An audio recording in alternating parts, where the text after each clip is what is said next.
మనలను హింసించటంలో భారతదేశం నంబర్ 1. పాకిస్తాన్ కాదు, ఆఫ్ఘనిస్తాన్ కాదు, సోమాలియా కాదు, ఎవరు కాదు, భారతదేశమే.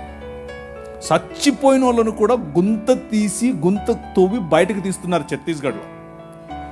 ఎందుకు చేస్తున్నారో తెలుసా? ఇదంతా భయం. ఏంటా భయం? వీళ్ళందరినీ మనుషులు చేస్తున్నారు, వీళ్ళందరూ సమానం అంటున్నారు. మనుష్యత్వం, మతం మనుష్యత్వం ఎదుట నిలబడలేదు. భయం దానికి. మతానికి నిజమైన మనిషిని చూస్తే భయం. నిజమైన మనుష్యులను తయారు చేసేటటువంటి దేవుని రాజ్యం, నిజమైన మనుష్యత్వాన్ని ఈ ప్రపంచంలో వెలుగుగా ప్రకాశింపచేయటానికి పిలువబడినటువంటి దేవుని రాజ్యం. ఆ రాజ్యం నిలబడాలి, ఆ రాజ్యం పోరాడాలి, ఆ రాజ్యం భయంకరమైనటువంటి ఈ ఒడుదుడుకులలో కూడా నిలబడాలి. అలా నిలబడటానికి మీరు, మీ సమాజం, మీ సంఘం